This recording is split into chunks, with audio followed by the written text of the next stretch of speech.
y bienvenidos de nuevo al Foro de Encuentros con la Cultura. Estamos encantados de estar aquí una tarde más, darle las gracias como siempre a la Delegación de Cultura de San Pedro Alcántara, y decimos San Pedro Alcántara, que en muchos sitios siguen con el D, pero nosotros vamos corrigiendo en todos los flyers y en todo, difundiendo ese San Pedro Alcántara, que además también suena, ¿no? Muchísimas gracias a Javier, José Antonio y, cómo no, a nuestro ponente de hoy, a José Antonio Zarzalejo, que no necesita presentación porque todos le conocéis. Fue director del Correo, director de ABC, ahora es analista político en El Confidencial y, bueno, y miembro de la Junta Directiva. Así que en nuestro periódico, por lo que me toca, me portaré bien en la entrevista.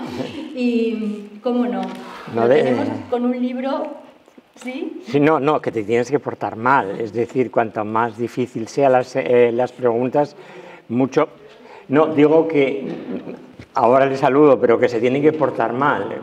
Cuanto más difíciles son las preguntas, es mejor para ustedes y, en el fondo, para mí. Es que a lo de portarme bien, yo lo que es eso, lo que exacto. Has dicho, es dar caña. Dar caña. Pero vamos, que con el libro tuyo ya das tú la caña suficiente sin que la tengamos que dar los demás. Estamos ante un libro que es Felipe VI, un rey en la adversidad, en la que el escritor narra de una manera de lo más precisa los 6 años de reinado de nuestro rey Felipe VI, cómo viviendo unos momentos duros en el año 2014, estos 6 años, ha tenido que gobernar con un legado que su padre le dejó, él dice en palabras muchas veces, con heridas que ha habido que curar con sal y vinagre. Realmente lo peor lo ha tenido dentro de casa, además de luego una situación política adversa totalmente. Felipe VI lo vamos a ver retratado en este libro a través de 5 capítulos. En el primero se narra la traición, en el segundo capítulo estos reyes, en el que vamos a hablar de los 2 reyes, en el tercero es la expatriación. Y el cuarto capítulo va a hablar del acoso, pero acaba todo con una, ¿cómo diríamos?, con un canto de esperanza, que es Leonor. Vamos a llegar a la princesa Leonor y, bueno, José Antonio dice que este libro se lee como un thriller, que es como un thriller real prácticamente, que te vas enganchando. Mira, yo lo tengo subrayado por todos sitios porque es que me he enterado de cosas, que eso es lo bueno, os recomiendo que después lo compréis, que os lo va a firmar el autor, que yo no sabía, y mira que estamos metidos ahí dentro de los medios de comunicación. Además, él fue la persona que en el año 2014 habló de la abdicación del rey, cuando el rey en ningún momento, mira, se lo decía a Hassan II, le decía, yo jamás voy a abdicar. Pues José Antonio Zarzalejo en El Confidencial publicó la abdicación, cuando todo el mundo estaba así como expectante diciendo, ¿será verdad? ¿No será verdad? ¿Se la habrán colado? ¿No se la habrán colado? Pues dio esa gran noticia que fue la abdicación del rey y cómo después el rey Felipe VI ha tenido que coger las riendas en esos malos momentos que, como él dice, momentos duros y momentos para vivirlos de una manera, pues eso, desde la cercanía, ¿no?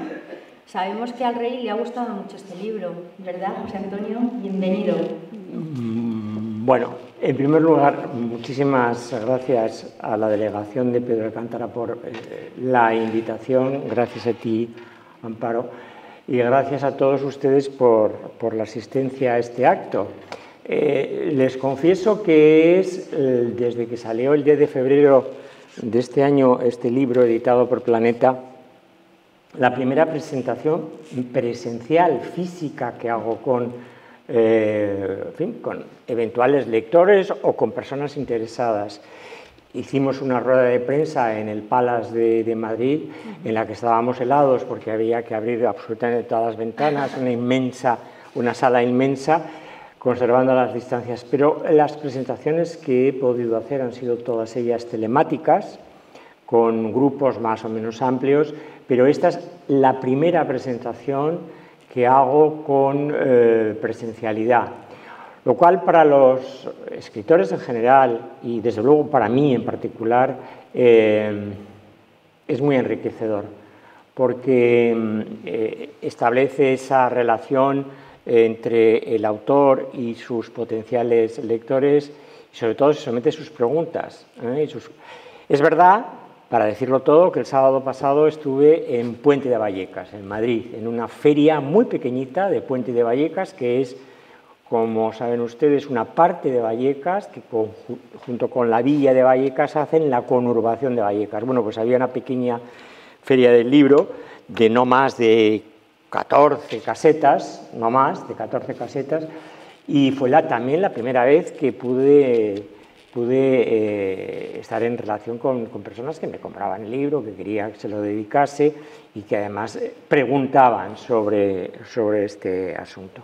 Así que estoy muy agradecido a Pedro Alcántara, a sus autoridades, en este caso culturales y también delegadas, y a ustedes por venir, porque no cabe duda que hay que todavía superar determinadas barreras psicológicas para estar en un sitio cerrado y compartir espacio con otras personas, aunque, en fin, esté avanzando la vacunación. Así que yo, si quieres, hago una exposición, si quieres me someto a tus preguntas y en todo caso sí tendría el máximo interés en que ustedes pregunten. Siempre hay media hora luego que preguntan ellos. Claro, eso es, al final es lo más interesante, preguntar. Hay preguntas que muchas veces yo digo, joder, no se me hubiera ocurrido a mí hacer. Claro, por eso esa es la importancia de estar el público con los... Totalmente, ojos, como decimos, ¿no? Cuando vienen a los autores. Ciertamente. José Antonio, hablas en el primer capítulo de que el mayor adversario de Felipe VI fue su padre, Juan Carlos I. Dices que ha sido como un lastre para su hijo por su conducta y hablas de una conducta miserable, avaricia, promiscuo y prepotente. Muchos calificativos, ¿no?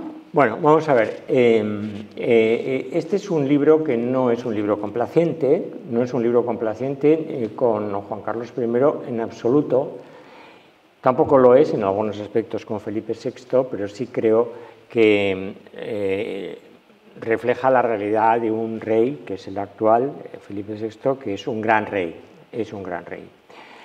Yo he conocido a los dos por razón fundamentalmente de mis responsabilidades editoriales, primero al frente del Correo de Bilbao y luego durante 7 años en ABC, pero siempre tuve más relación o he tenido una relación, digamos, más cercana, con el príncipe de Asturias primero y con su padre después. ¿Por qué? Pues porque las veces que hemos tenido ocasión de hablar, que han sido varias, pues hemos tenido una mayor conexión. Porque eras un gran defensor, además de don Juan Carlos, en otros tiempos. Bueno, yo no he escrito nada de don Juan Carlos. O sea, yo este libro no hubiese escrito nunca de don Juan Carlos. No, vamos a ver, yo creo que don Juan Carlos tiene sus grandes luces y sus grandes sombras.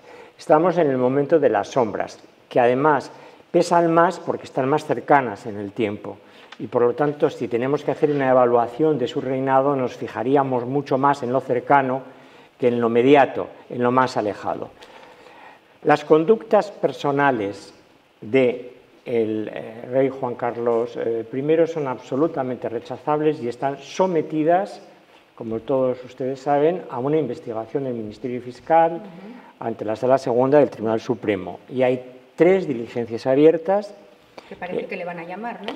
Bueno, vamos a ver, eso todavía está por ver. Si le llaman, no le llamará la Fiscalía, le llamará al propio Tribunal Supremo y eso será un síntoma fatal, porque la hipótesis peor que se puede producir es que un rey de España, abdicado, ex jefe del Estado, tenga que sentarse en un banquillo o tenga que atender la llamada de un procedimiento judicial mediante una querella criminal del Ministerio Fiscal. Fiscal. ¿Crees que eso va a ocurrir, ya que te han... Bueno, si nos ponemos en la peor hipótesis, digamos, hay una hipótesis que es la más, digamos, la más probable, que pese a que el rey efectivamente, y él no lo ha negado, y además los actos de su hijo de reprobación así lo acreditan, no ha tenido unas conductas que son intolerables, es cierto que hay tres circunstancias que pueden evitar que haya un procedimiento judicial. Primero, la inviolabilidad, es decir, todos los actos delictivos o presuntamente delictivos anteriores a la entrada en vigor de la ley de abdicación, que es en el mes de junio de 2014, están cubiertos por la irresponsabilidad pública y privada del rey. Pero no hay otros que son posteriores, que son los que sí se podrían...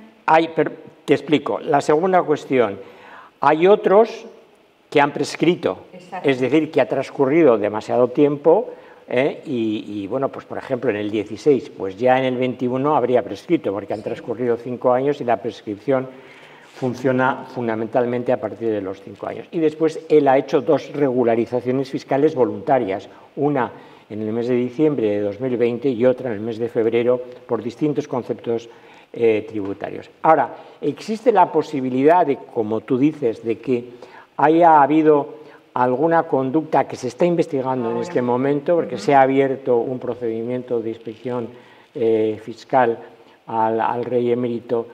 ¿Hay alguna posibilidad de que se le siente, o mejor dicho, que haya una querella del Ministerio Fiscal? Existe una posibilidad. Me suelen preguntar habitualmente qué tanto por ciento de posibilidades le doy. Yo creo que estamos en un 80-20. 80 no, 20 sí.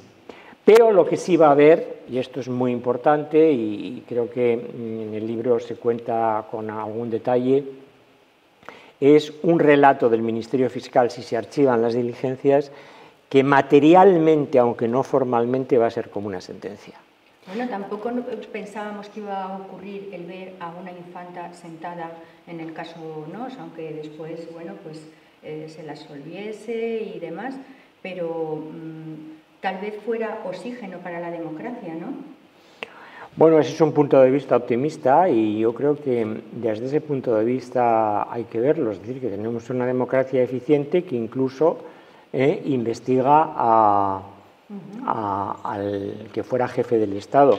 Es verdad también lo que tú dices, en el caso Nos, pues la infanta Cristina fue sentada en el banquillo por cooperación necesaria en 2 delitos fiscales con su marido Iñaki Urdangarín, y precisamente cuando se abrió juicio oral le tocó a su hermano, y ahí lo cuento detalladamente cómo se produjo. Sí, es muy interesante ese capítulo. Ese capítulo es interesante porque es poco conocido. Entonces le pidió la renuncia a los derechos dinásticos, puesto que ella está en línea de sucesión, lo mismo que su hermana Elena, le precede incluso.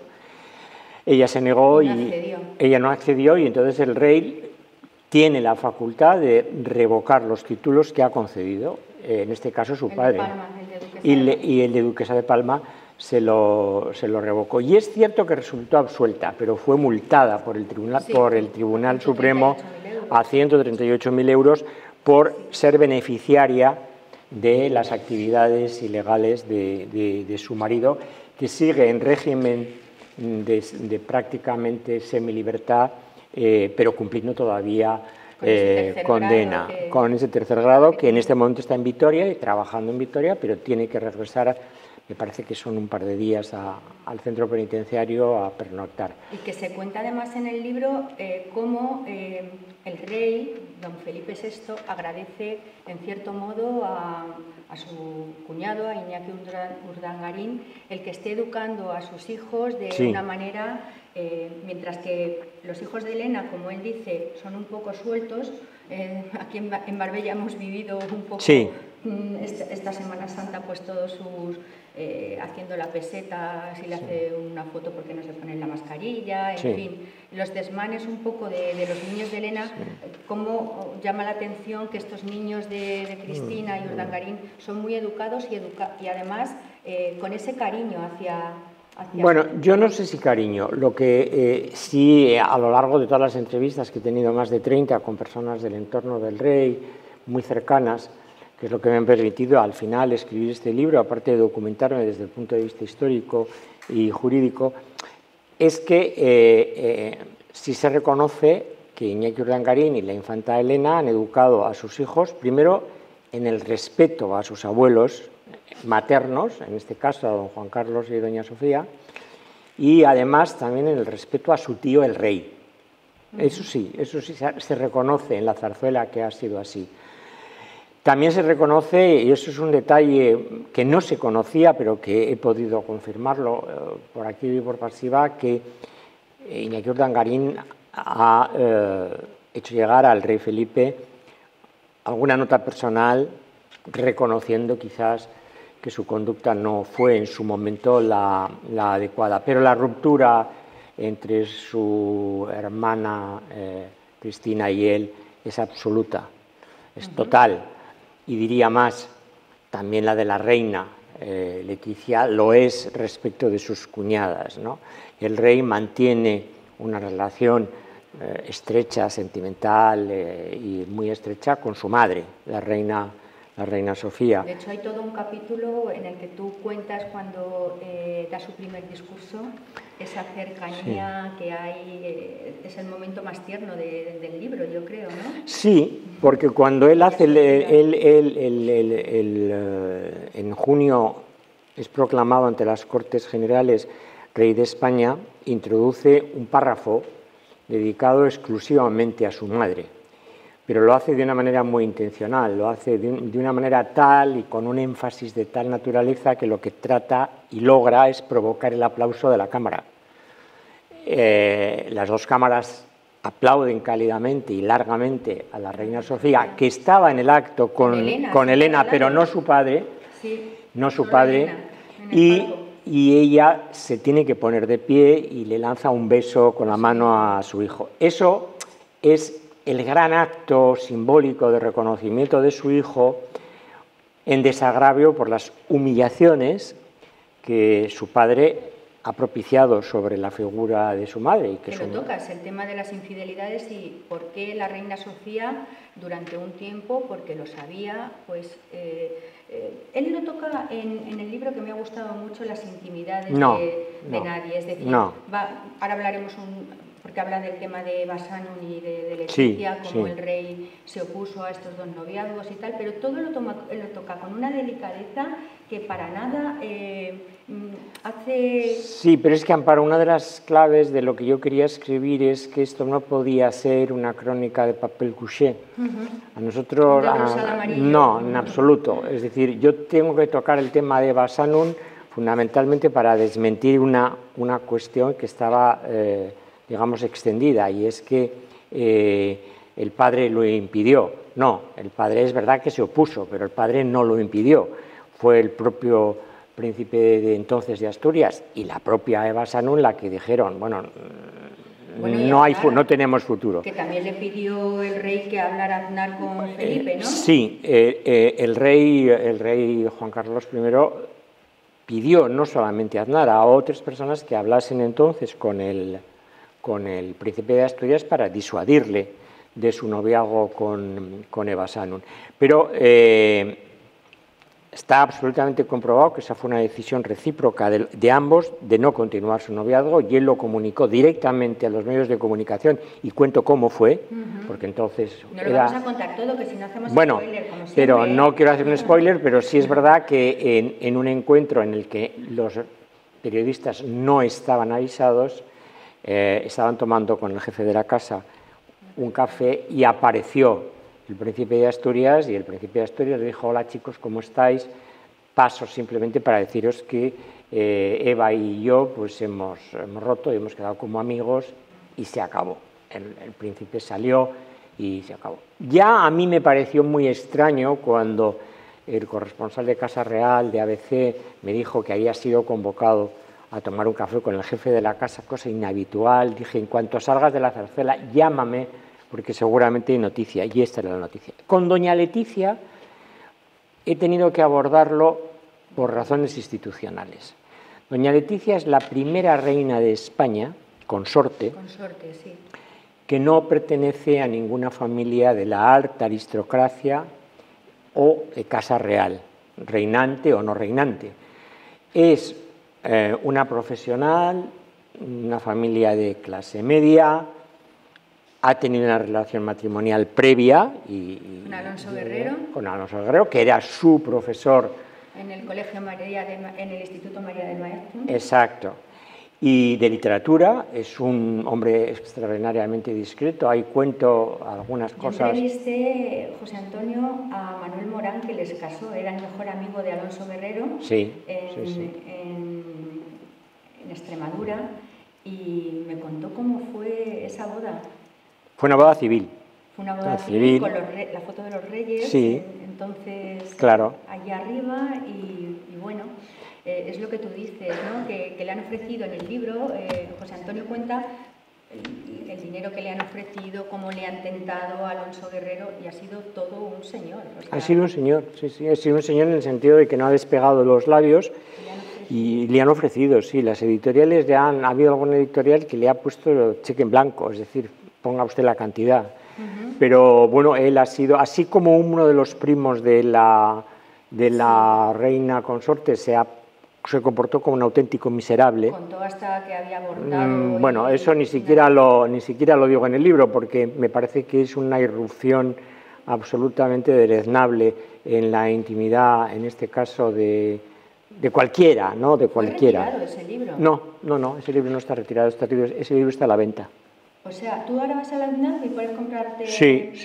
¿Cómo se llamaba? Algo así, aquí Princesa o Adiós Princesa. Adiós Princesa. Adiós Princesa. Sí, es un primo suyo que no es Ortiz, es Rocasolano. Pero bueno, no vayamos a hacer publicidad de un libro que es una basura. Pero es verdad que es la primera reina consorte de España que rompe una tradición de siglos y que además estaba establecida por Carlos III en la pragmática sanción, que todas aquellas personas que tuviesen derechos a ostentar el trono de España, si se casaban desigualmente, es decir, hacían un matrimonio morganático, perdían automáticamente, debían renunciar a los derechos dinásticos.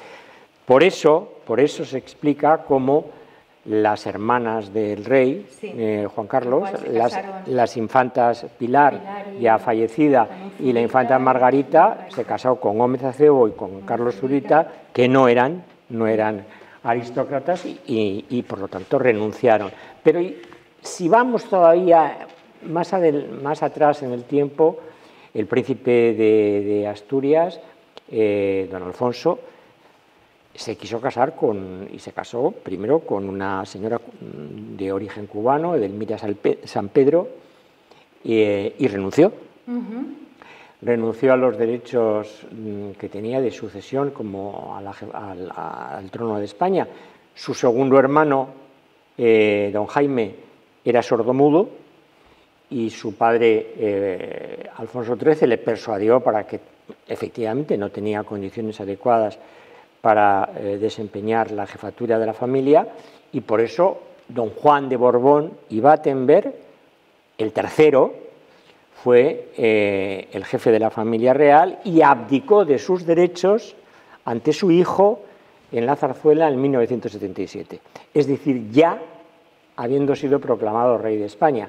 Sí. Esto tiene el significado profundo de lo que implica pertenecer a una familia real. Pero el tema de la reina se toca en ese capítulo y en el último, porque la reina Leticia... En el tema de la educación de Leonor, que muchas personas, lo vimos todos, tal vez en el único vídeo que ha salido del entorno doméstico de la Casa Real, cuando salió, que fue pues como muy vapuleado en redes sociales y demás, y luego nunca más han vuelto a salir, en la que se veía como que la educación de las infantitas es muy hermética, que ella es muy drástica con las niñas, como muy sobre... No, pero hay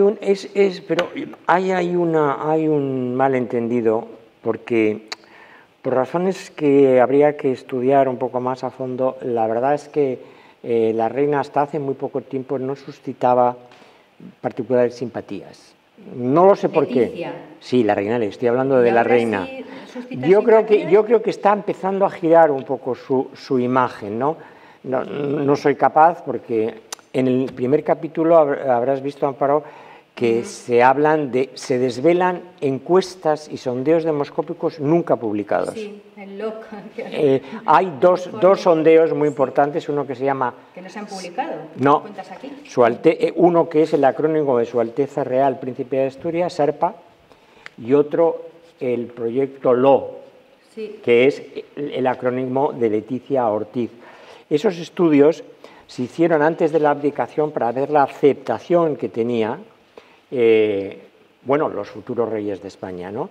Y es verdad que la reina Leticia suscitaba expectativas importantes, pero la reina Leticia y el propio rey han tenido la seguridad de que la prioridad suya era no repetir las infancias del uno y del otro y de la otra. ¿Por qué? Porque habían estado en familias desestructuradas y entonces han creado, primero, no viven en la Zarzuela, una cosa es la Zarzuela, que es la residencia del jefe del Estado formalmente. Y otra la Casa del Príncipe. Y otra la Casa del Príncipe, donde ellos siguen viviendo ahora, que está como aproximadamente a 1 kilómetro y que se terminó de construir en 2002. Hay una nota que me ha llamado mucho la atención y es que la vivienda que compró Urdangarín en Pedralbes, cuenta José Antonio, que valía 7 millones de euros, es decir, 7 millones de euros más que donde está viviendo nuestro rey ahora mismo. Sí, el presupuesto de lo que llamaba Pabellón del Príncipe no llegó a 2,5 millones, vamos.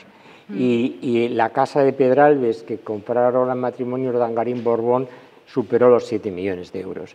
Sí, ese es un dato. Muy llamativo. Es muy llamativo, es muy llamativo. Realmente llamativo.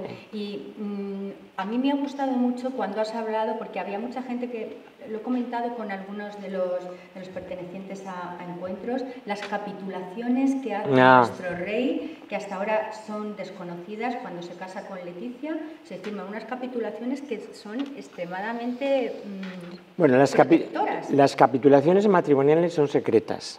Es decir, la familia real tiene un registro civil propio, y solamente se puede solicitar certificaciones por el presidente del gobierno, por el presidente de las Cortes Generales y por los interesados acreditando para qué. Es decir, no se puede pedir para nadie más. Entonces están registradas en ese registro civil en el Ministerio de Justicia. Y es verdad que son unas capitulaciones matrimoniales que elaboró, yo pongo el despacho de Uría y Menéndez, pero realmente fue Rodrigo Uría el que se encargó directamente de redactarlas. Y ahí hay una serie de... Yo no las conozco, porque son secretas y yo creo que las conocen muy pocas personas. Sí. No, lo único que sí ha trascendido es que está previsto el caso de divorcio, está prevista la custodia de las hijas en tanto en cuanto sean menores, y después, bueno, las compensaciones económicas, el tratamiento protocolario que puede tener en un eventual divorcio, pero no se conocen más detalles ni se conocerán. Pero es muy bueno que haya capitulaciones matrimoniales, porque, bueno, alguien me preguntaba, ¿pero es pensable que se puedan divorciar? Bueno, sí, porque la reina... De hecho, ha habido noticias, ¿verdad?, en muchos, que ha sido más la prensa extranjera la que lo ha sacado. Yo tengo la sensación de que el matrimonio de los reyes es un matrimonio feliz. Sólido. Sí, sólido.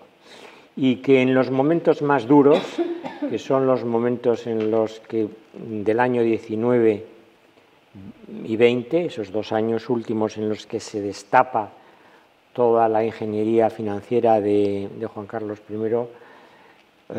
con el malestar y las medidas que tiene que tomar, le suspende la secretaría personal, le retira un secretario de alto rango, como era Sanz Portolés, un diplomático importante, se le retira la asignación presupuestaria de casi 200.000 euros, se le retiran medios personales exclusivamente dedicados a su servicio y al de doña Sofía, se le retira la agenda pública que tenía, y el propio rey, por su nombre y en nombre de la princesa de Asturias, renuncia a cualquier bien que pueda proceder de fondos que no sean absolutamente regulares, y concretamente fondos que están residenciados en la llamada, estuvieron residenciados en la Fundación Lucum y ahora en la Fundación Zagatka.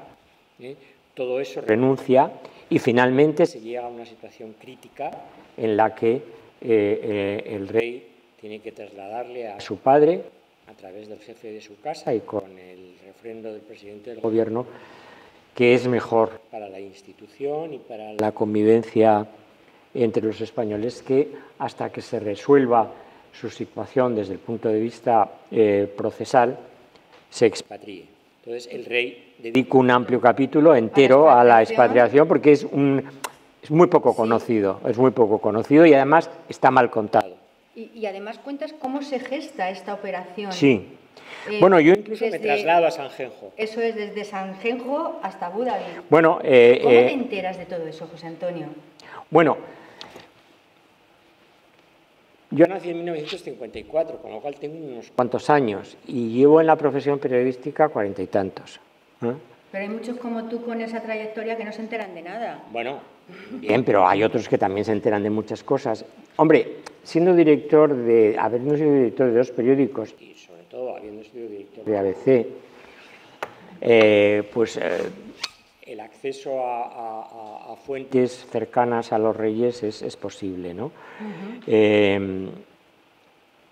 Fuentes cercanas familiares, de amigos, pero también de cargos institucionales, sean ministros o exministros, embajadores, magistrados, etc.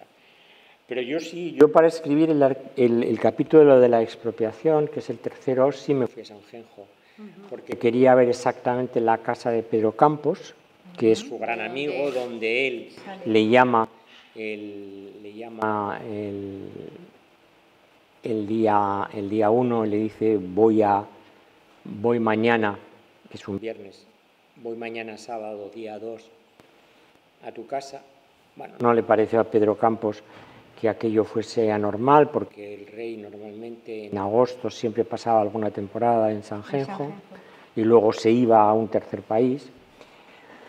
El día 2, efectivamente, el rey viene a Tirada, va de Madrid, sale de la Zarzuela directamente hasta Sanjenjo, viene a Tirada porque va en un vehículo que está preparado con autonomía de combustible para más de 1000 kilómetros, se aloja, come con el matrimonio, con Pedro Campos y con su esposa, con su mujer, sí. Una mujer que además desde el año 2014 acoge al rey, que el rey iba a Sanjenjo, pero se alojaba cuando era rey en una casa rural que se llamaba Casa Dosear. Tenía 6 habitaciones. Entonces esto lo cuento todo en el libro con detalle, o sea que... No cuentes todo, que luego no lo compran, bueno, bien, pero de lo que se trata es de que esto les resulte instructivo. Y el día 2 come con ellos, pernocta en su casa, y el día 3 por la mañana no pasa a Oporto, como se ha dicho, se va a Vigo y directamente sin escala a Abu Dhabi. El rey se expatria, pero pone 3 condiciones. Una, el destino lo elijo yo, y elige Abu Dhabi, que obviamente no es lo que más le gusta ni a su hijo ni al gobierno. Segundo lugar, yo puedo cambiar de destino siempre que lo crea conveniente. Hasta el momento no lo ha hecho, probablemente lo tendrá que hacer en el futuro. Y en tercer lugar, seré yo el que autorice a que la casa informe de dónde estoy.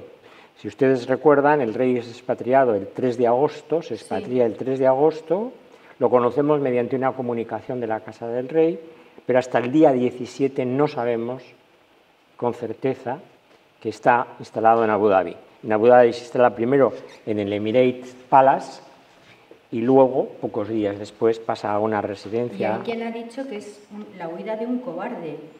No, porque él está, primero, él no quería irse. Él no quería irse. En segundo lugar, él no tenía ninguna medida cautelar ni estaba sometido a ninguna investigación, digamos, judicial, otra cosa es fiscal.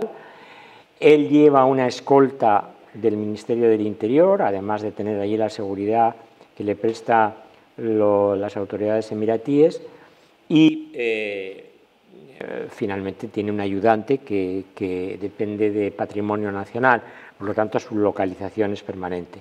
A través de su abogado, Javier Sánchez Junco, un fiscal en excedencia, ya comunicó el mismo día 3 que estaba a disposición de la justicia y que cuando fuese llamado volvería. O sea, que vienes a decir que se fue porque le obligaron.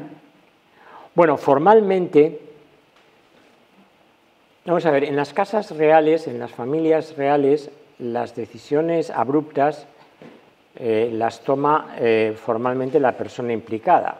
¿Tú crees que Harry de Windsor y Meghan Markle se han ido porque han querido irse? No, se les ha indicado que estaban mejor fuera que dentro. Claro. Aunque son ellos los que asumen la decisión. La autoría. Aquí ocurre lo mismo. El rey presta conformidad a una decisión previamente aconsejada por su hijo y avalada por el presidente del gobierno. Pero todos conocemos que de forma cíclica se dice el rey quiere regresar, que el rey quiere venir para el octubre, fiesta nacional, quiere venir para las Navidades, quiere venir para una regata. No. El rey no regresará hasta que no esté clara su situación procesal o sea llamada por la justicia o tenga un problema de salud crítico, que no es el caso.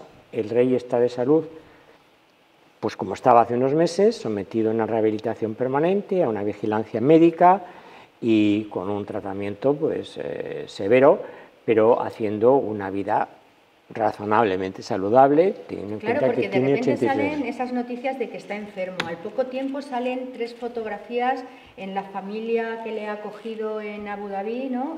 No, la familia no le ha acogido en ninguna familia. La propia familia real emiratí le ha proporcionado una villa, una residencia que está al borde del mar, pero que es propiedad de ellos. O sea, no es una...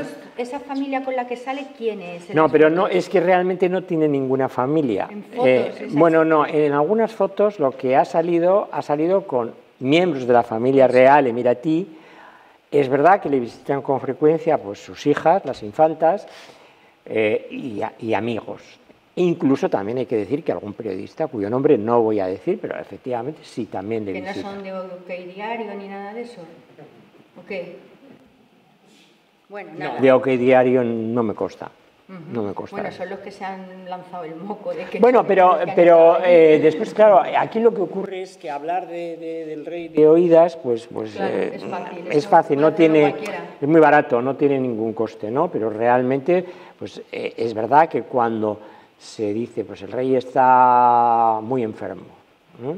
Lo dijo una periodista muy conocida. Bueno, pues Pilar Eire sacó el tema que yo hablé a posteriori con ella porque ha venido aquí a presentar sus libros también y dice, mira, era casi como, me la han vendido, ¿sabes? O sea, bueno, pero me la han metido. Bueno, claro, pero no hay que dejar esas cosas. Esas cosas hay que ir a las fuentes reales. ¿No? La intoxicación a veces dentro de la propia... No, el rey no está peor de salud de lo que estaba hace 6 meses, probablemente incluso está mejor. Lo que pasa es que el rey tiene el problema de no comprender correctamente, y ahí cuento también por cómo se produce eso, de no comprender exactamente por qué está como está. Él se encuentra en una situación de creer que está siendo incomprendido, maltratado, no es consciente de haber hecho lo que se le imputa o lo que se está investigando que podría haber hecho. Él reconoce que a determinados episodios se produjeron con Corina Larsen, lo dice en su carta, pertenecen a mi vida pasada. Ahí lo cuentas. Ahí lo cuenta, sí. Pero realmente él no es muy consciente, ¿no? Pero esta no es la única adversidad del rey. Amparo, esto es muy importante porque este libro tiene también una vertiente política. Exactamente, tenemos ahí el tema de que hoy además se ha alzado ya como presidente, ¿no? En el tema del independentismo. Sí, hemos tenido dos... el rey ha tenido dos contradictores, y la monarquía parlamentaria y el sistema constitucional, porque cuando se ataque al rey, no se ataca al rey por el rey, se ataca por lo que representa el rey. ¿Y el rey qué representa? El rey representa la unidad y la integridad del Estado. Ese es el artículo 56 de la Constitución, por lo tanto no es una invención. Tanto da que hubiese en España, en la República, como una monarquía, porque yo suelo decir, bueno, cuando me dicen, no, la monarquía, los independentistas, a Barcelona voy el martes que viene a presentar el libro. ¿A presentar el libro? Sí. ¡Qué valiente! Sí, pero voy a ir. ¡Qué valiente! Pero voy a ir. Yo les suelo decir, pero vamos a ver, si ustedes hicieron lo mismo con la República en el año 34. En el año 34 proclamaron la independencia desde el Palacio de San Jaime, unilateral. Lluís Companys fue detenido por la República, fue juzgado por la República, fue condenado por rebelión militar por la República y fue amnistiado por el Frente Popular en el año 36, cuando llegaron al poder en febrero del 36. O sea que ustedes han hecho eso con una república y ahora lo han hecho con una monarquía. Los grandes contradictores de la monarquía parlamentaria y del rey, sea este o cualquiera, pero este en particular, por su discurso del 3 de octubre, son por una parte el independentismo catalán y por otro Unidas Podemos y muy en particular Podemos y muy en particular como una cosa casi obsesiva por su anterior secretario general y ahora cesado o dimitido, Pablo Iglesias. Es un partido republicano, con lo cual... Sí, pero el Partido Comunista también es un partido republicano y estuvo en la gestación de la Constitución de 1978, aceptó la monarquía parlamentaria porque al final la Constitución es el resultado de un gran pacto político. Pero era también otra la situación del país, es decir, era la época, ¿no?, de la transición democrática, sí. Necesitábamos esa figura del rey para salir, pero es que ahora, claro, cuando ha aparecido Unidas Podemos ha sido en pleno declive de la monarquía, cuando se han visto todas estas faltas... No, pero sí, es cierto. No, pero fíjate, esto es anterior. Podemos no aparece por un problema de la monarquía. Podemos aparece por primera vez, lo mismo que Ciudadanos, en el año 14, en las elecciones europeas del año 14. Y Podemos surge... Sí, bueno, la abdicación se produce en junio y las elecciones europeas, donde aparece por primera vez Ciudadanos y por primera vez a nivel nacional, sí. Y por primera vez Podemos, es en mayo, sí, antes de la abdicación. Pero Podemos viene del 15M, de la famosa ocupación de las plazas, etcétera, etcétera, y se ha extinguido como fenómeno. Se está extinguiendo, lo mismo que Ciudadanos. Pero su discurso, que a lo mejor, si no hubiera ocurrido todos estos desmanes que hubo en la monarquía en esos años, pues a lo mejor no había sido el mismo y había sido más allegado, ¿no? Como hablábamos antes del Partido Comunista, cuando estuvo Carrillo,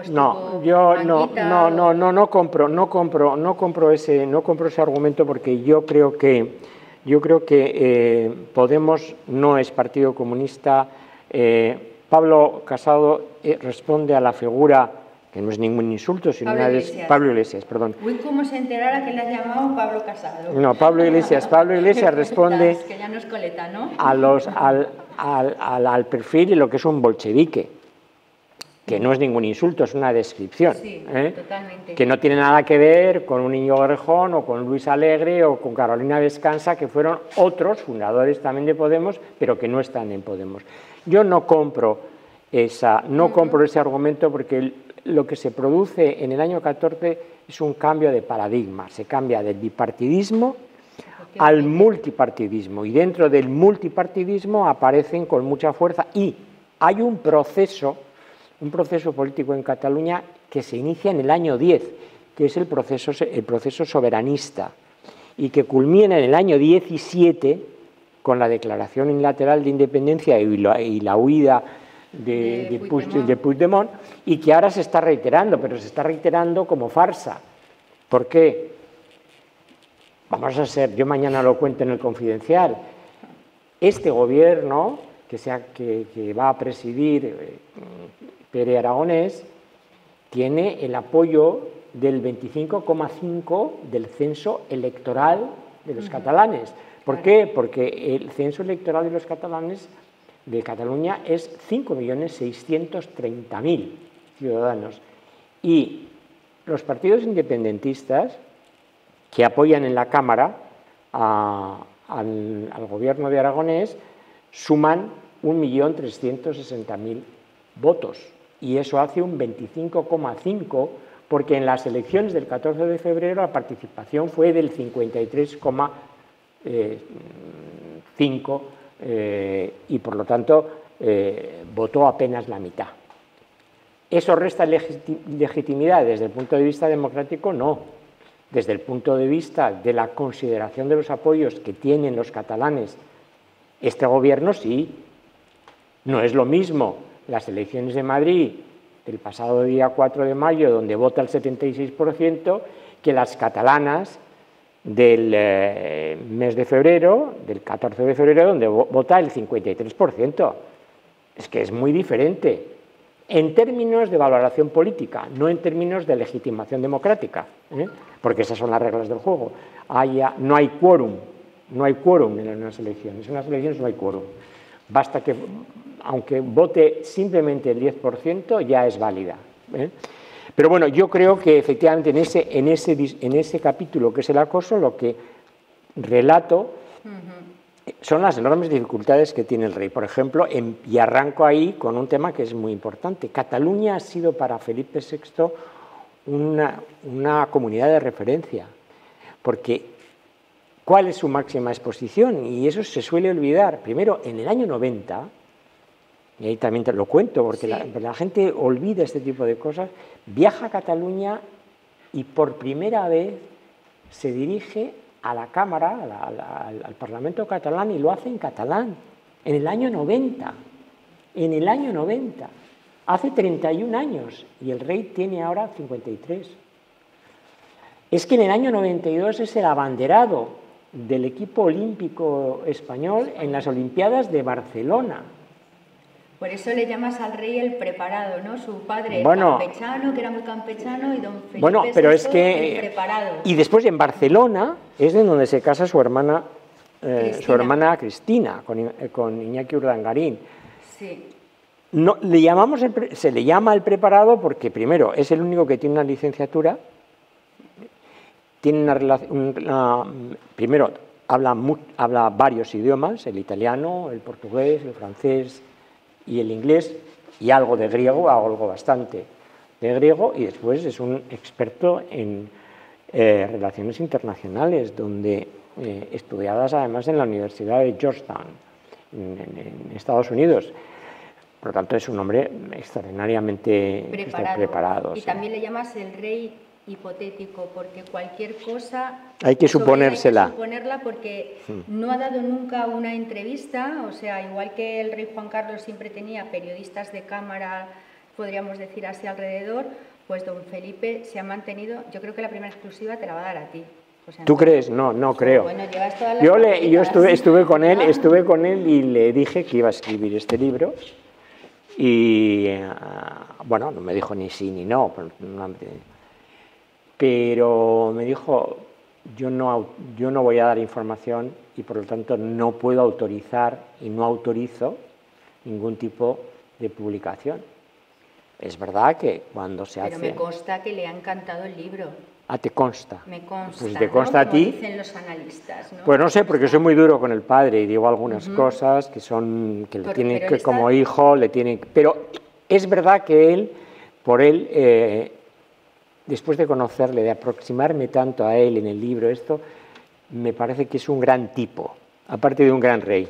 Mirad, ha elegido, lo hablaba con José Antonio el otro día, esta imagen lo dice todo, ¿no? Cómo está dentro. No es una fotografía, ¿eh? Es un cuadro que está en el Tribunal Constitucional de Hernán Cortés y que le ha autorizado. Gaditano, por cierto, pintor andaluz de Cádiz. Y que esa austeridad, laconismo, es como si se estuviese metido dentro de su barba. O sea, desde que se dejó la barba, es como si el rey tuviese ahí como un parapeto. Otros nos escondemos detrás del flequillo, él detrás de la Él barba. tiene unas características. Hay 4 retratos de Hernán Cortés de Felipe VI. Uno está en la Academia de la Historia, otro está en el Tribunal Supremo, otro en el Congreso y otro en el Tribunal Constitucional, que es este. Me pareció el que mejor reflejaba el rey en la actualidad, porque es el más reciente. Sí. Y se ve que el rey está solo, no tiene prácticamente ningún signo de poder, y aparece con la Constitución al lado como un elemento, como su único elemento, digamos, de apoyo para desempeñar la jefatura. Y hablé con el pintor, hablamos con el pintor, él tuvo sus exigencias para que es una reproducción fidelísima del color, hasta de los porcentajes del color, y además pidió que fuese íntegro, es decir, que diese la vuelta. Y el Tribunal Constitucional pidió que saliese el cuadro sin mancha de título, en la solapa. Así, o sea, auténtico. Sí, él está así. O sea, el cuadro es este, con el titular es este, pero el Tribunal Constitucional nos exigió que apareciese en la solapa tal cual está. ¿Por qué cuento esto? Porque para Planeta, pero también para mí, era importante que el libro fuese un objeto deseable. Por lo tanto, que la reproducción del cuadro fuese buena, que la encuadernación fuese sólida. El papel es más blanco del habitual, que el tipo de letra sea muy legible, esté muy legible. Que eso se agradece muchísimo, sí, en las ediciones. Y algunos detalles que no suelen ser habituales, es decir, aquí a la izquierda siempre va el título del libro, pero a la derecha el nombre del capítulo, para que no se pierda. Y al final... Y el anexo, esto es una joya. El anexo es muy importante porque la gente, por ejemplo, cómo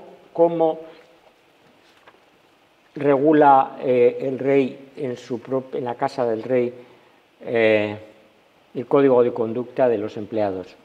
Está en ese anexo. Es muy curioso. ¿Qué prohibiciones pone a los miembros de la familia real en la aceptación de donaciones, regalos, herencias, préstamos?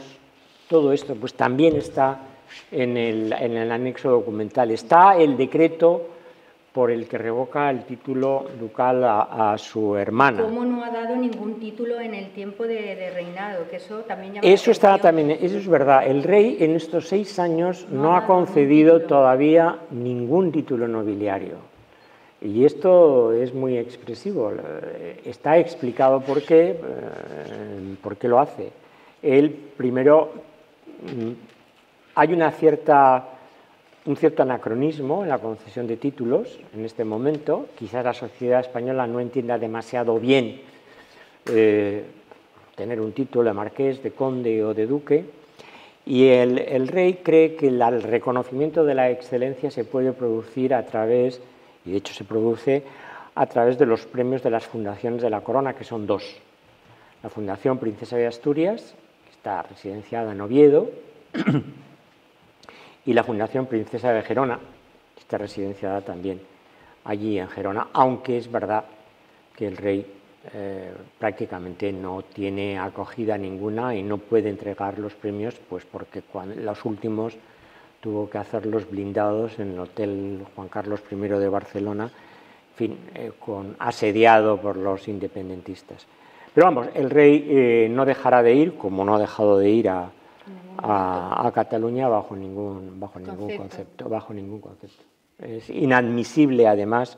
El gran error del presidente del Gobierno, que luego lo trató de enmendar, fue cuando el 25 de septiembre del año pasado prohibió al rey que se desplazase a la escuela judicial para entregar los despachos a los nuevos jueces. Ese es un acto que tiene una gran significación para la corona y que desde el año 87 todos los años se viene haciendo así.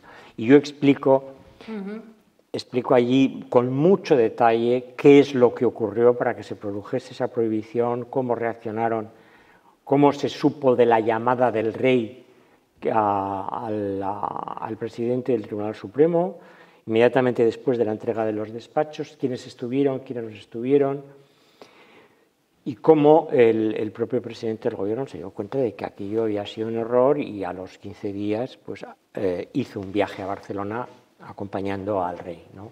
Es otro capítulo histórico. Es un capítulo histórico, sí, es un capítulo histórico. Sí, y esto, para ya que ustedes pregunten si quieren, ¿no? Sí. Ha sido el trabajo de 2 años y de una fijación histórica por el estudio de las monarquías, no solamente españolas, sino también occidentales, europeas, una labor de documentación y también lo que yo creía era, en tiempos de tempestad, hacer una defensa de un hombre, una defensa crítica, pero defensa de un hombre como Felipe VI, ¿no? Y la verdad creo que merece la pena conocerle. Y con el tiempo él sabe que tiene una conversación pendiente con la sociedad española. El problema es buscar el momento. En el momento que se puede producir. Como decía al principio, el último capítulo es el más esperanzador. El último capítulo se llama Leonor. Y bueno, la princesa representa la esperanza de la institución. También don José Antonio Zarzalejo se ha adelantado en el libro con el tema de los estudios de... Sí. Porque el libro está escrito antes de que saliera la noticia que Leonor... El mismo día que se presentó, el 10 de febrero, salía la noticia de que la princesa de Asturias iba a Gales a estudiar, el curso, ¿no?, que viene, sí. Y en él no solo se basa en estos estudios que va a hacer fuera de España, sino qué va a pasar con su educación militar, porque va a tener que pasar por las 3 academias militares. Sí, no sabemos en qué formato, no sabemos por cuánto tiempo, pero como la Constitución atribuye el mando supremo de las Fuerzas Armadas al rey y eventualmente a la reina, pues evidentemente tiene que tener una educación castrense, una formación castrense, lo mismo que está teniendo la heredera de los belgas, de los reyes de Bélgica, y incluso la sueca, aunque curiosamente el rey sueco no es el mando supremo de las Fuerzas Armadas, sí lo es en el caso de la reina de Inglaterra, ¿no?, y otras. Pero sí, va a tener una licenciatura como su padre, va a tener estudios internacionales, también como su padre, de relaciones internacionales, va a tener estudios castrenses, pero va a tener también otras habilidades que sean propias de una persona ya, digamos, adulta en el siglo XXI, y por lo tanto pues será una experta en materia de digital, tendrá amplios conocimientos sobre la sostenibilidad, sobre el futuro de las ciudades, los movimientos demográficos, etcétera, etcétera. Será una mujer de su tiempo, de sus días, y por lo tanto tendrá un angular mucho más amplio, ¿no? Y por ahí está yendo la educación de la princesa Leonor, curiosamente además sin intermediarios en su fase inicial. Se ha dicho siempre que la patria de las personas es su infancia. Bueno, pues la infancia de las personas que están llamadas a responsabilidades de Estado, como el caso se han dejado muchas veces no en manos de los padres, sino en manos de tutores, de preceptores, etc. Este no es el caso de la princesa. De la infanta, no, de la princesa. No, infanta es su hermana. Ella Sofía, es princesa. Infanta Sofía, princesa. Claro, la única princesa que nosotros tenemos en nuestra tradición histórica, incluso por mandato de la Constitución, la única princesa que tenemos es la que es de Asturias, que lleva el título de princesa de Asturias y es la heredera de la corona. La hermana y los hermanos son infantas o infantes, pero no tenemos títulos de princesas ni de príncipes. Salvo el heredero, aquí no hay princesas, lo mismo que, así como en Italia, en Francia y en Alemania hay príncipes y princesas manta de Dios, aquí no. Aquí el título de príncipe o de princesa se reserva exclusivamente a la heredera o el heredero de la corona, y sus hermanos son los infantes o infantas. Y hay una categoría que se llama infanta o infante de gracia, que es al que un pariente del rey, al que el rey le concede esa categoría. Por ejemplo, la madre de Juan Carlos I y abuela del rey, doña María de las Mercedes, de Orleans y Borbón, no era infanta de España. Pero don Alfonso XIII hizo el infantado de gracia. Un infantado de gracia que también se puede retirar, y en el libro ya se cuenta cómo, por ejemplo, Alfonso XIII a un primo suyo también le retiró el título de infante de gracia. ¿Por qué? Pues porque no se lo merecía. Bueno, y como un Fernando VII no dejó que Carlos IV volviera a morir a España. Eso también se cuenta. Sí, eso se cuenta. ¿No? Hay una cosa que es, si uno se pone a pensar, qué difícil es encontrar un rey de España que haya nacido en España, estoy hablando de los Borbones, que haya nacido en España y que haya muerto en España, porque el que ha muerto en España no ha nacido en España. Si nos vamos salvo Alfonso XII, vamos a Isabel II, nació en Madrid y murió en París. Alfonso XII nació en Madrid y murió en Madrid muy joven, con 20 y tantos años.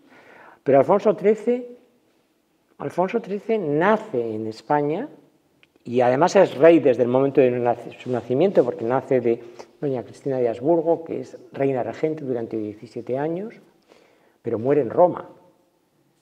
Don Juan de Borbón no reina, por lo tanto es verdad que nace en España y muere en España, murió en Pamplona, pero don Juan, su hijo y el padre del rey, ha nacido en Roma, nació en Roma. Esperemos que muera en España Pero esta es una constante, y hay una frase de Santos Juliá, que es un gran historiador, fallecido hace poco tiempo, que decía que los españoles, el pueblo español es el pueblo que más reyes ha destronado y más reyes ha restaurado, sin haber, digamos, pasado a cuchillo, decapitado o guillotinado a ninguno, cosa que se han hecho los británicos y se han hecho los franceses. Bueno, pues esa es una realidad también. Nosotros hemos tenido dos repúblicas, una de 11 meses en el siglo XIX, que no llegó a tener ni siquiera una constitución, y después la república del 31, que podemos poner su final donde se quiera, pero en todo caso en el 39, ¿no? Y ninguna de las dos acabaron bien, de tal manera que parece que, como les ocurre a los británicos, nosotros estamos vinculados idiosincráticamente a la fórmula de monarquía parlamentaria. ¿Vamos a ver reinar? Sí, sin duda. ¿A la princesa Leonor? Sí, sin duda, porque para que no reine tendría que haber un proceso constituyente, es decir, tumbar la Constitución de 1978. Que algunos quieren hacerlo. Pero los menos. Y entonces el espectro de fuerzas políticas, ni ahora ni es previsible que en el futuro abran un proceso constituyente. Porque si se toca la monarquía, se toca el modelo territorial o se toca el listado de derechos y libertades de los ciudadanos, no estamos ante una reforma constitucional, sino estamos ante una derogación íntegra de la Constitución y, por lo tanto, la apertura de un proceso constituyente. Hay que reformar la Constitución, hay que mejorar la monarquía, la regulación de la monarquía, pero hay que ser reformistas, no hay que ser destructivos. ¿Pero no sería higiénico votar una monarquía parlamentaria? Pero ya la votamos en el 78. Bueno, claro, sí, porque ya venía dentro del pacto. No, pero lo mismo que votamos. Y yo pregunto, Amparo, si podemos coger trozos que nos gustan o que nos disgustan de la Constitución y separarlo y decir, lo vamos a votar aparte. Pues que tenemos una Constitución, la del 78, que se basó en la del 12 y que prácticamente recoge... Pues, no se basó en la del 12, no, en absoluto. Tuvimos la Constitución más moderna de Europa en el 78. Tiene muchos puntos en común. ¿Con cuál? Con la del 12. Hombre, no, porque para empezar la soberanía se residencia en el pueblo español. mientras que la soberanía del 12 era conjunta entre el rey y el pueblo. Nosotros tenemos una monarquía que no solamente es constitucional, como la de Alfonso XII y Alfonso XIII, era constitucional, pero era ejecutiva. Ahora es parlamentaria y por lo tanto... No, sí había parlamento también. Pero no residía la soberanía en el Parlamento, entonces. No, vamos a ver. En la Restauración, que es el régimen que se impone después del fracaso de la Segunda República, de la Primera República, perdón, son los reyes Alfonso XII y Alfonso XIII. Y hay una constitución que es la de 1876. La Pepa. No, digo la del 12, la Pepa. La Pepa, pero eso es eso es un siglo y pico antes. El régimen de la Restauración es del 76, 1876. Bueno, y ahí el rey es constitucional, pero es ejecutivo. Es el que nombra al gobierno, el que quita y el que pone. Pero es que ahora ya eso no existe. El rey no tiene ningún poder, tiene poderes representativos, simbólicos y de moderación, pero no tiene ningún margen de maniobra de poderes personales. Por lo tanto, esta no es heredera, esta es heredera de las constituciones democráticas que se produjeron inmediatamente después de la Segunda Guerra Mundial. Esta tiene una inspiración de la Ley Fundamental de Bonn, tiene inspiraciones de la Constitución francesa de la Quinta República del año 58 e incluso de la italiana. Y tiene un modelo que es el modelo autonómico, que no existe en ningún otro sitio, porque o es modelo federal o es modelo descentralizado, pero modelo autonómico como el nuestro no hay. El más parecido es el modelo regional italiano, que tiene menos autonomía que el nuestro. Por lo tanto, yo creo que fue un pacto donde se pusieron muchas cosas en común y lo votamos. O sea, que resulta que no es válida la votación del 78 respecto de la monarquía, pero sí respecto del modelo autonómico. ¿Por qué no sacamos el modelo autonómico también? Lo sacamos y lo votamos aparte. No. Esto es un paquete. Y si se quiere derogar la monarquía, lo cual es perfectamente legítimo, o sea, hay una mayoría parlamentaria que representa a la mayoría de los ciudadanos, hay que abrir un proceso constituyente. Es decir, hay que empezar de cero. ¿Por qué? ¿Y cómo es ese proceso constituyente? Pues mira, ese proceso constituyente, y con eso terminamos para que a ver si la gente también nos puede preguntar, los que están aquí, ese proceso constituyente consiste en lo siguiente. Acuerdo por 2/3 del Congreso y del Senado. Disolución de Cortes y elecciones. Nuevo acuerdo por 2/3 de las nuevas cámaras y referéndum popular. Tú me dirás si hay posibilidades en España de que haya 2/3, elecciones, de nuevo 2/3 y luego referéndum. Vemos a Leonor gobernando. Claro, esa es mi tesis, y esa es la que explico también en el libro. Lo has explicado muy, muy claro. Ya vamos a dar enseguida paso al público para que pregunte, pero yo no quería obviar el tema de Marruecos. Es decir, ahora están saliendo todos los juancarlistas diciendo que don Juan Carlos hubiera solucionado esto en un pispás con la sintonía que tiene con el rey y que siempre ha tenido con los Emiratos alauitas, entonces con el Emirato marroquí. No. Dicen la poca sintonía que hay entre Felipe VI y Mohamed VI. Bueno, vamos a ver, preguntas. Porque ya ¿Qué Pedro pasó? Sánchez le ha dicho que hable con ellos, ¿no? No me consta. No lo sé si ha hablado, no sé si se lo ha dicho, pero vamos a ver. Carmen Calvo ha dicho hoy que ya le había dado... No lo sé, si no lo he visto, pero es posible, pero vamos. Para autorizarlo, para que hable con el gobierno... Pero vamos a ver, aquí estamos oponiendo al padre y al hijo y eso es un gran error. ¿Qué pasó en 1975? Algunos de ustedes igual no lo recuerdan, pero ahora la Marcha Verde. Franco se estaba muriendo y el jefe del Estado en funciones entonces era el príncipe de España, Juan Carlos I. ¿Paró Juan Carlos I la Marcha Verde, aunque estaba Hassan II? No, ¿verdad? No la paró. ¿Recuerdan ustedes en el año 2000 la ocupación de Perejil? La evitó don Juan Carlos, pese a que eso era su primo, Hassan II, se llamaban primos. No esto. ¿Ha evitado don Juan Carlos que tengamos que tener en Ceuta y en Melilla vallas con concertinas desde hace al menos 60 años? No, tampoco lo ha evitado, Entonces, que el rey tiene una responsabilidad en la Constitución que está sometida al refrendo del gobierno, es decir, a que el presidente del gobierno autorice, que es el representante máximo de las relaciones internacionales del Estado español. Pero la competencia exclusiva en política exterior, la Constitución se la entrega al gobierno de la nación.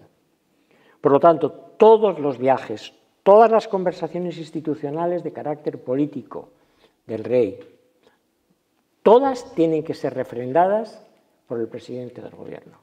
De ahí que cuando el rey se desplaza a cualquier país o acude a cualquier acto, siempre lleva lo que se llama un ministro de jornada, cuando no va el propio presidente del gobierno.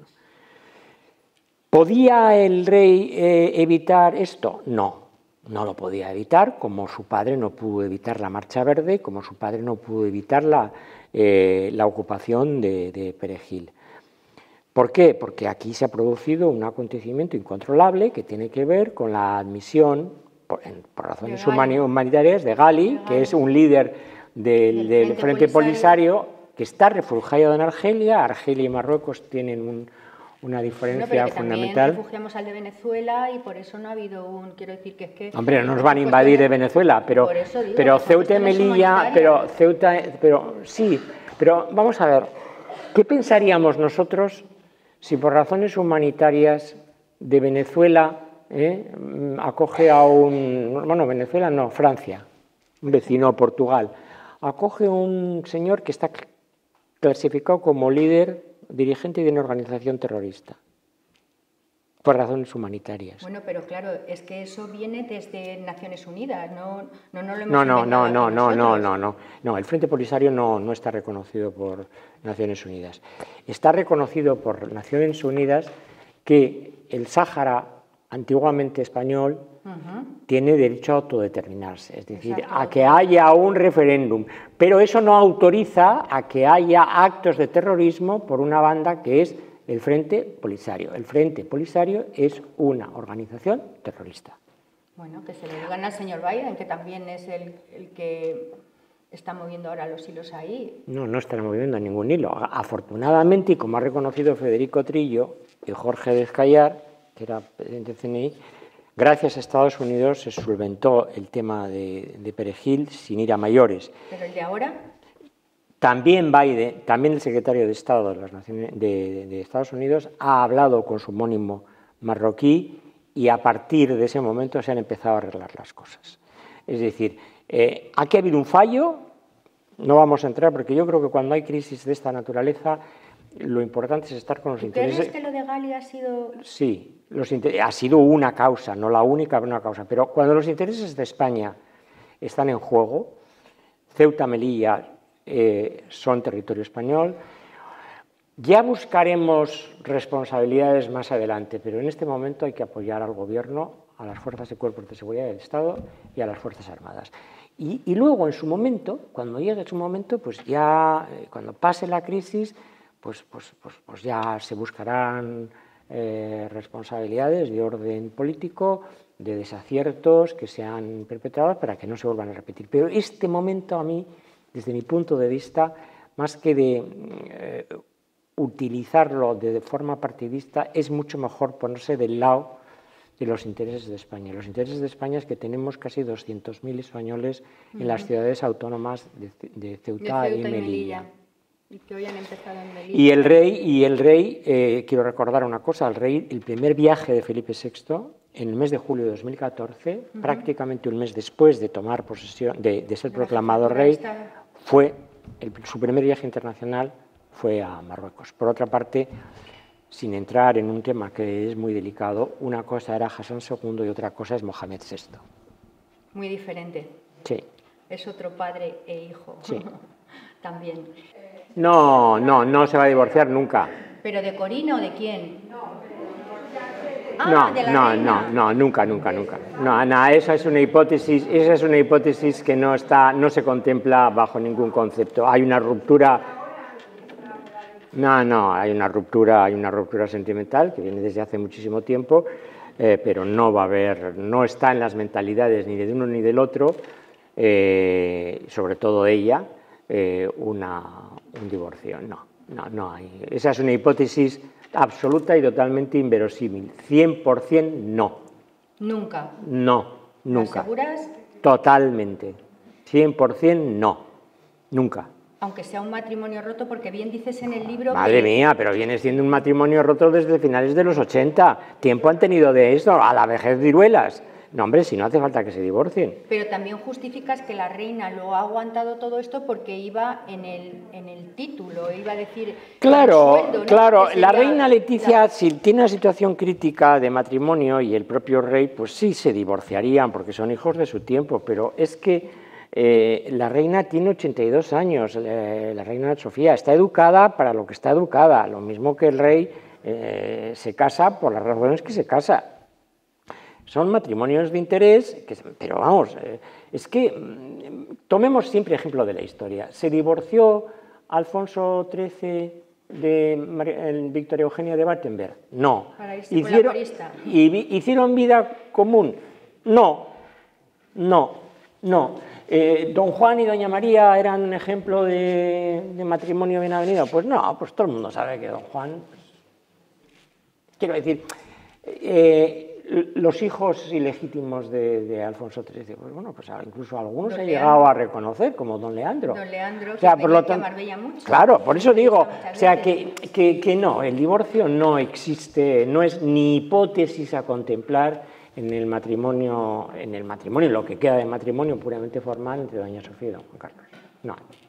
No es posible, sin el mayor rango militar, ser mando supremo de las Fuerzas Armadas. No es posible. Y la Constitución lo establece, claramente, sin ninguna duda. Otra cosa es que ese mando no sea un mando operativo, es decir, que él no tenga que dar órdenes operativas. Eso está la ministra de Defensa y el presidente del Gobierno. Él simplemente lo que tiene es una condición simbólica representativa. El rey no tiene poderes. Bueno, eso lo que se llama son poderes de emergencia. Claro, pero porque estaba secuestrado el gobierno. El gobierno estaba secuestrado en las Cortes. Y por lo tanto, la doctrina constitucional atribuye lo que se llama poder de reserva o poder de emergencia al jefe del Estado. Por ejemplo, el 3 de octubre, el rey tiene un discurso muy terminante. ¿Por qué? Porque hace uso de su poder de emergencia. Si el presidente del gobierno no hace el discurso que debe y se lo reclaman desde la comunidad internacional, desde la comunidad empresarial, la opinión pública española, que haya una explicación, que se diga algo de lo que está ocurriendo y el presidente del gobierno está en shock, don Mariano Rajoy entra en shock, pues lógicamente el rey asume la función de representar la unidad y la integridad del Estado que había sido puesta en entredicho y se dirige como se dirigió el día 3, pero esas son situaciones absolutamente excepcionales. Por cierto, el 10 de octubre el rey contó con el refrendo del presidente del gobierno. Don Juan Carlos no pudo tener el refrendo de nadie porque el presidente del gobierno, el vicepresidente del gobierno, que a la sazón era Gutiérrez Mellado y por lo tanto militar, lo mismo que los demás ministros, estaban secuestrados e incomunicados por Tejero en el Congreso de los Diputados.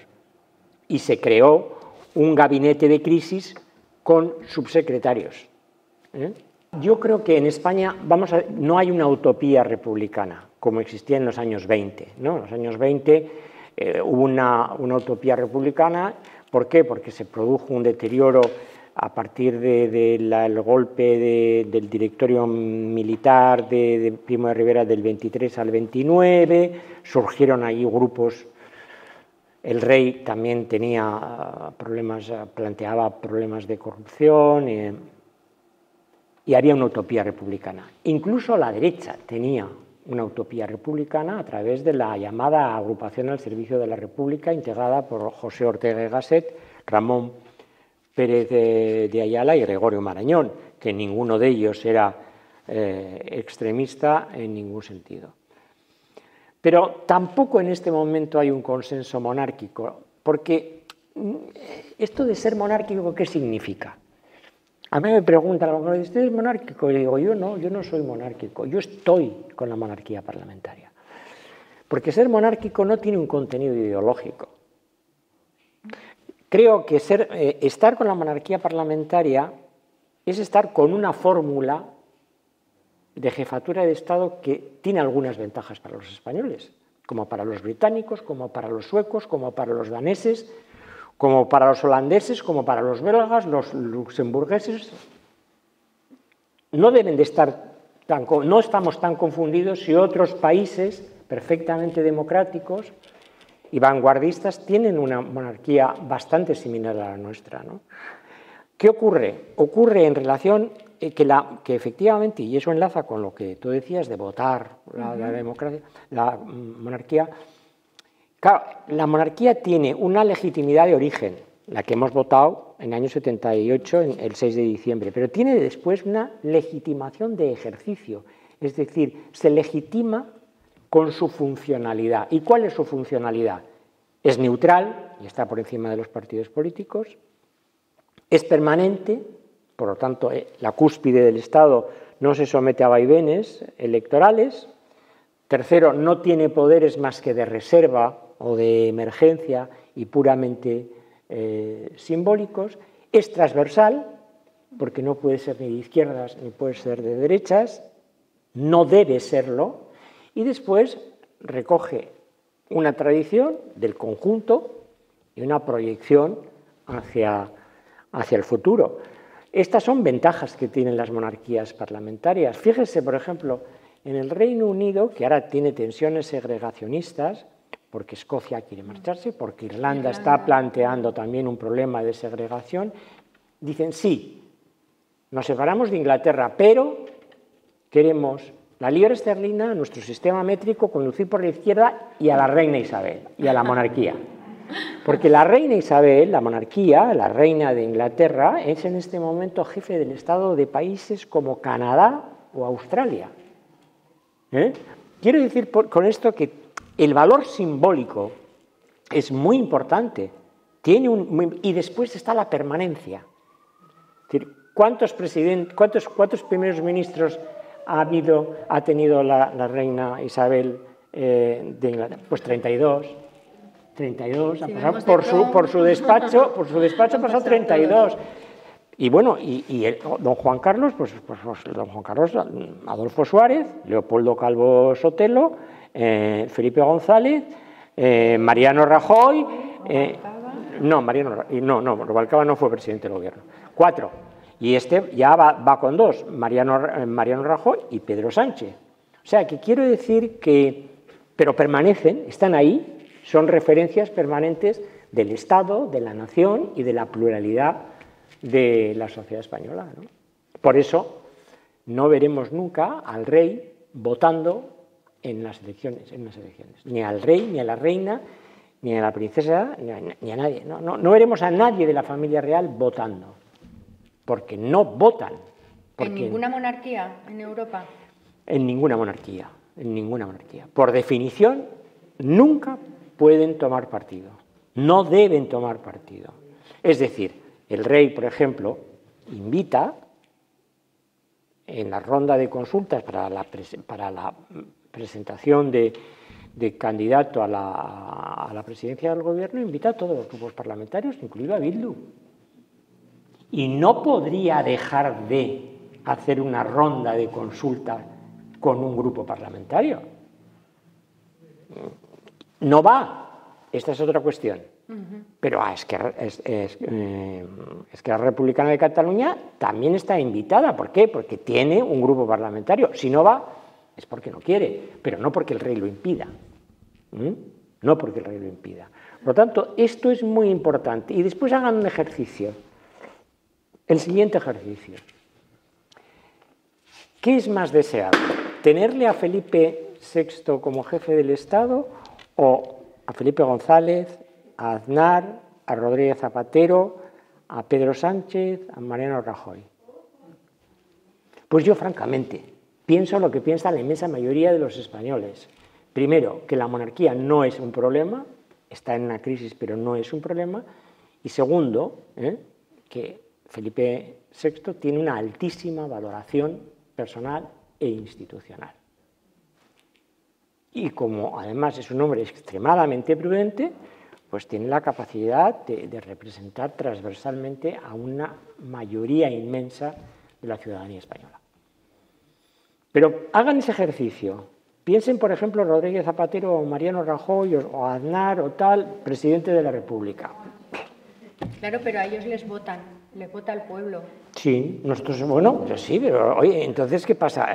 Nosotros hemos votado la monarquía, Amparo, vuelvo a repetirte, hemos votado la monarquía y si no queremos, lo que tenemos que hacer es lo siguiente. Si ya has contado todo lo que hay que hacer, anda que no hay que hacer. No, lo que hay que hacer es que alguien que venga aquí, el Partido Socialista y el Partido Popular, le digan, queremos la República. Y entonces les votamos. Y entonces ya hay república. Eso es inviable. Pues si es inviable será porque los españoles no quieren. Si los españoles quisieran cambiar de una república, de una monarquía a una república, no te preocupes, que habría. La gente siempre está bien quejosa de. No es cierto que estuviese. No es cierto que será que se manifiesta a través de. Por ejemplo, no es cierto. Pasó lo de que lo tocas también tú en tu libro, lo del tema de la Catedral de Palma de Mallorca. Cuando pasó esa escena de las infantas, de la reina Sofía, que pues esa es, no dejaba que le cogiera la manita. ¿Y eso tú crees que te parece? Eso es una anécdota de lo que no debe hacer una familia real. Y de ahí se dedujeron muchísimas enseñanzas y muchísimas lecciones. Pero elevar eso a la categoría de que ese incidente justifica poner en cuestión una institución de esa naturaleza, hombre, no. Hay que saber distinguir, y eso el presidente del gobierno no le falta razón, entre la institución y la persona, porque claro, hemos tenido un director de la Guardia Civil que era un delincuente. No hemos suprimido la Guardia Civil. Hemos tenido un gobernador del Banco de España que era un delincuente y no hemos suprimido el Banco de España. Quiero decir, hay que saber distinguir. Hemos tenido un rey que ha sido un gran rey durante mucho tiempo, lo que pasa es que ha sido un gran rey y un hombre muy vulgar. Pero tú también dices en el libro que la misma infanta Cristina le dice a su padre: ¿qué estás diciendo de mi marido si lo que ha hecho mi marido lo has hecho antes tú?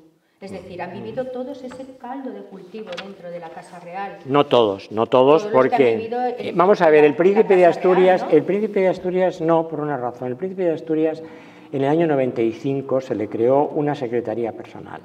Y hay un personaje que es muy importante en la vida de Felipe VI, que es Jaime Alfonsín. Jaime Alfonsín es un abogado del Estado que entró al servicio de personal del hoy rey con 39 años. Es un hombre de una integridad absoluta y que no hubiese permitido, bajo ningún concepto, estando él, cualquier desviación del príncipe de Asturias y ahora del rey. Aprovecho para decir, a diferencia de su padre en el año 90 acaba de morir Joaquín Puig de la Bella Casa.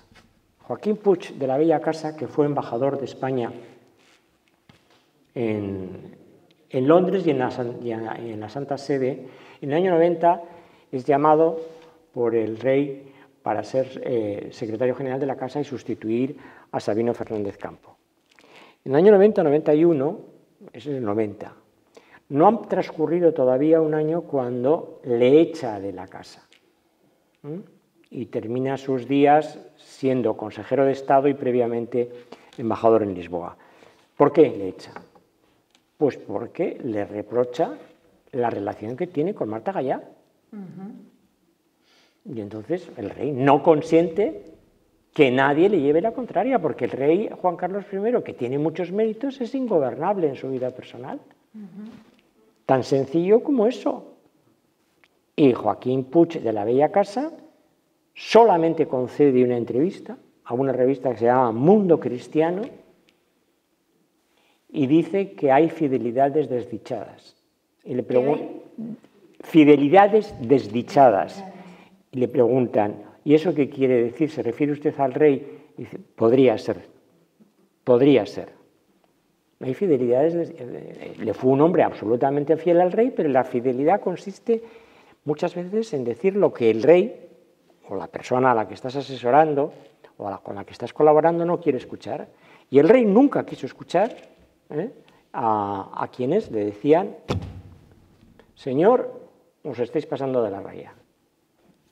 Y ahí es los medios de comunicación, por una parte, pero sobre todo la responsabilidad es suya y después de los presidentes del gobierno y de los jefes de su casa. El jefe de su casa tiene condición de ministro del gobierno, El jefe de la casa del rey tiene categoría de ministro, por lo tanto tiene capacidad de interlocución.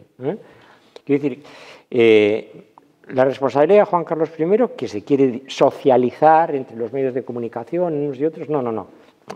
También hay que reconocer que él tiene su responsabilidad y que es personal e intransferible. Señores, no les quiero aburrir. Una preguntita más que se queda por ahí. A ver, sí. Por favor. Quisiera saber actualmente cómo es la relación padre-hijo. Qué bien que la hayas preguntado. Bueno, la relación, yo sentimental no la conozco. Sinceramente, lo que no conozco, digo no lo conozco. Pero yo creo que es difícil. Es difícil. Lo que pasa es que... ¿No se han visto, José Antonio? No se han visto. ¿Ni por, no se han ni visto. por Skype? Ah, bueno, eso lo desconozco, se han visto, pero...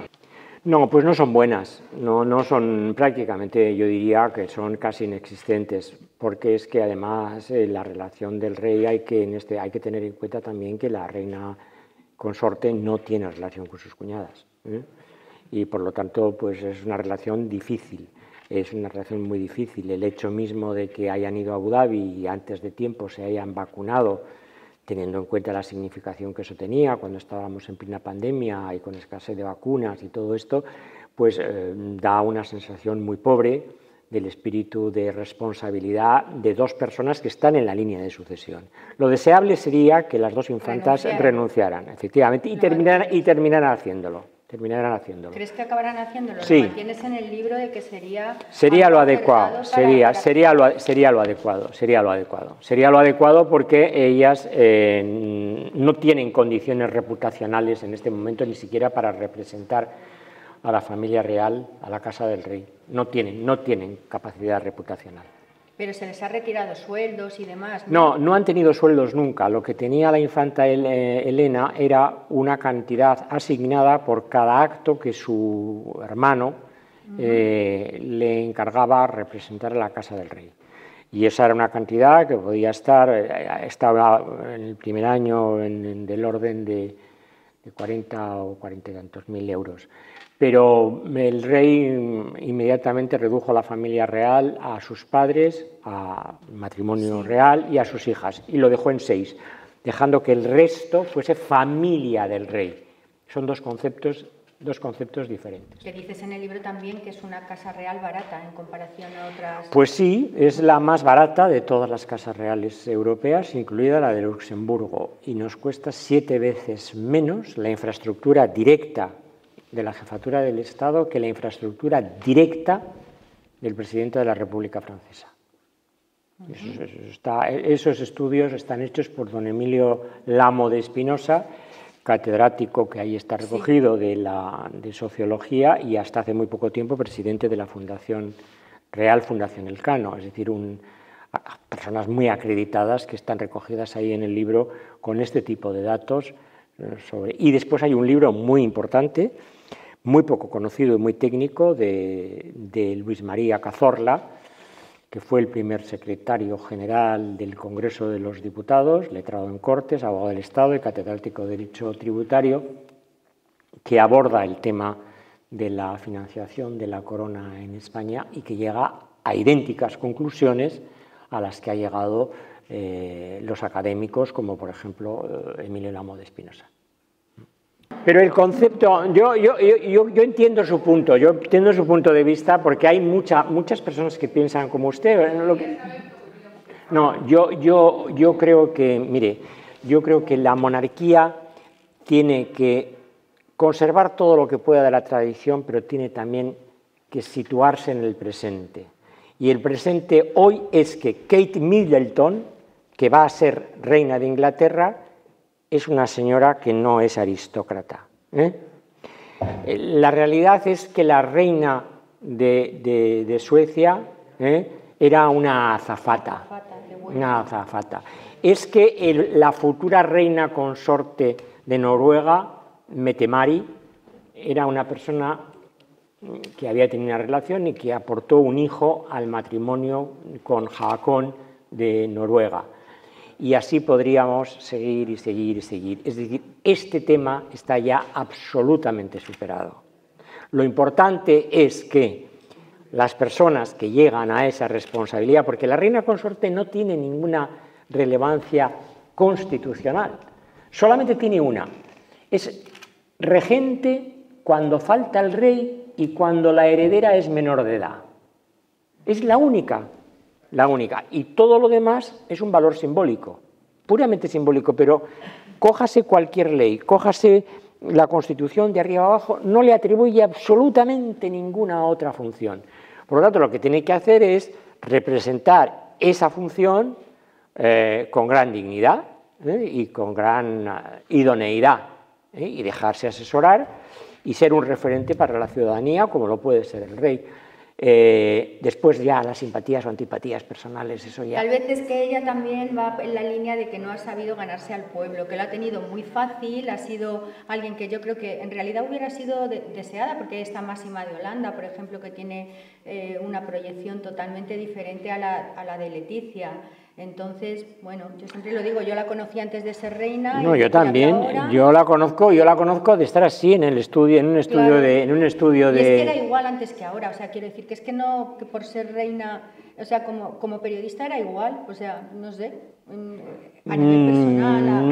No sé si era igual, bueno, pero en todo caso es una periodista, una profesional, una señora que bueno, pues creo que tiene un comportamiento digno, que está dando buena educación a sus hijos. Otra cosa es que sea más o menos simpática, que nos guste más... Y que ha hecho que el rey no tome azúcar, que también lo cuentas en el libro. No, yo digo que es una mujer que, siendo consciente de la herencia genética que tienen los Borbones, tendencia a la osteoporosis y a enfermedades cardiovasculares, sí se ha preocupado de cuidar, por una parte, el ejercicio del rey y por otra parte su alimentación. ¿Y la de las niñas con las sopitas? Sí, pero también es cierto que cuando sus hijas salen a casa de amigas, y lo cuento también en el libro, en el último capítulo, comen pizza y espaguetis como todos los niños. ¿Y eso cómo lo sabes? Pues porque he hablado con los padres, evidentemente, de esas niñas. Que pueden comer pizza y... Sí, y se van de compras, y van al Corte Inglés, y a la princesa de Asturias no le llaman por su nombre, no le dicen Leonor, tiene un nombre para sus amigas. ¿Y no lo puedes contar? No lo puedo contar, eso no lo puedo contar. Y se ponen viseras, gorros, lo que sea, para pasar inadvertidas, pero tienen fiestas de pijamas en casas de amigas y van al cine, y van al teatro, y van a conciertos, pero van de incógnito, son unas niñas absolutamente normales, absolutamente normales. Esto es difícil de entender. Precisamente el valor de este libro, si tiene alguno, en fin, es que cuenta todo eso y que no se sabía, pero es que es la realidad. Es que esta es la realidad. Por eso no ha habido ni un solo dato desmentido, ni lo habrá. Porque con todas las personas que he hablado, incluido padres de hijas que son amigas y compañeras de colegio, pues tengo nombre y apellido, por cada conversación tengo una ficha. Y al final, si doy hasta lo que cuesta el colegio de las niñas, las niñas pues están entre 10 y 12.000 euros el colegio Rosales. O sea que, y después cuando salen, insisto, comen de todo, pizzas, espaguetis y todo. Ahora, luego tienen una disciplina, lógicamente, en su casa. Además es que también hay una razón de simbolismo, es decir, oye, si tenemos una princesa, una princesa tiene que comportarse como una princesa y no se puede hinchar a comer pizzas ni espaguetis, ¿no? sea, tiene que tener una figura, una representación, evidentemente una imagen. El rey tiene 53 años y si comparamos al rey, su padre, de 53 años, como está él, pues veremos que él está infinitamente mejor. El rey tiene desde el año 80 y tantos hasta el presente 19 operaciones quirúrgicas. El príncipe de Asturias con 53 años, ninguna. Claro, bueno, pero es que la vida... Yo he estado en fiestas que ha estado cuando era príncipe el rey y el rey no bebía. Yo estaba en claro. el de Pachá con él y él no bebía alcohol, no, por ejemplo. No, porque ahora es un hombre, es un hombre, pero no, es que es un hombre consciente de sus responsabilidades. Y dentro de sus responsabilidades está el de conservarse bien, tener salud para cumplir bien sus funciones constitucionales. Por lo tanto, vuelvo a repetir, 19 intervenciones quirúrgicas su padre, 0 el príncipe de Asturias. Bueno, claro, pero por no supuesto, no, pero no ha tenido cáncer. No es el caso no ha tenido cáncer. de cáncer, Margarita. No, yo le voy a decir, le voy a listar para que tenga usted en cuenta. La mitad de las que ha tenido ha sido por problemas óseos. Por problemas óseos. Y eso tiene tratamiento alimenticio y con suplementos. Y esto es un tema que de los Borbones viene ya desde muy atrás.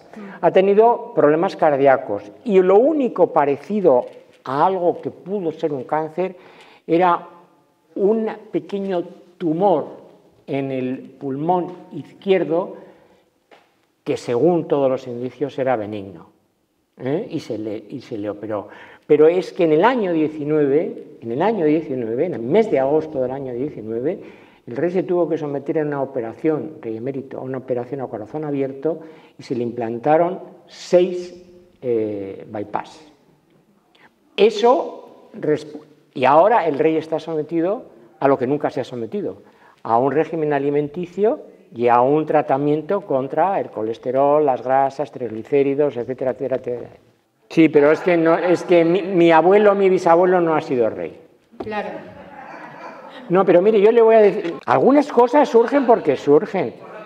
Que sí, que algunas cosas surgen porque naturalmente no tenemos asegurada. Pero lo que trato de decir, yo no estoy culpabilizando, no, pero vamos a ver, si se bebe, si se fuma, si se come, si no se hace ejercicio, pues evidentemente, usted está viendo, por ejemplo, que la obesidad es un factor de riesgo para el COVID. ¿Qué le tenemos que exigir a nuestros magistrados del Estado? Pues le tenemos que exigir que hagan vidas austeras, que hagan vidas sanas. ¿Para qué? No para que vivan más, sino para que sirvan bien a los intereses del Estado, que es por lo que les pagamos. Y después, cuando se tienen antecedentes familiares de algún tipo de enfermedad, hay que tenerlas en cuenta. Hoy la genética es una variable de diagnóstico permanente, lo sabe usted muy bien.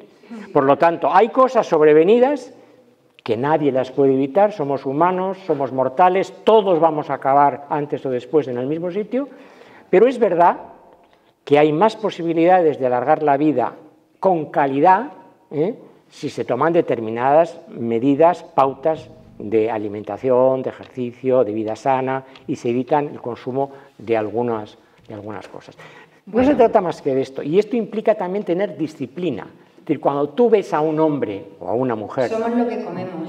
disciplinados, si son disciplinados en su casa, entre sus 4 paredes, lo serán en su vida. Seguro que en su vida pública también lo son.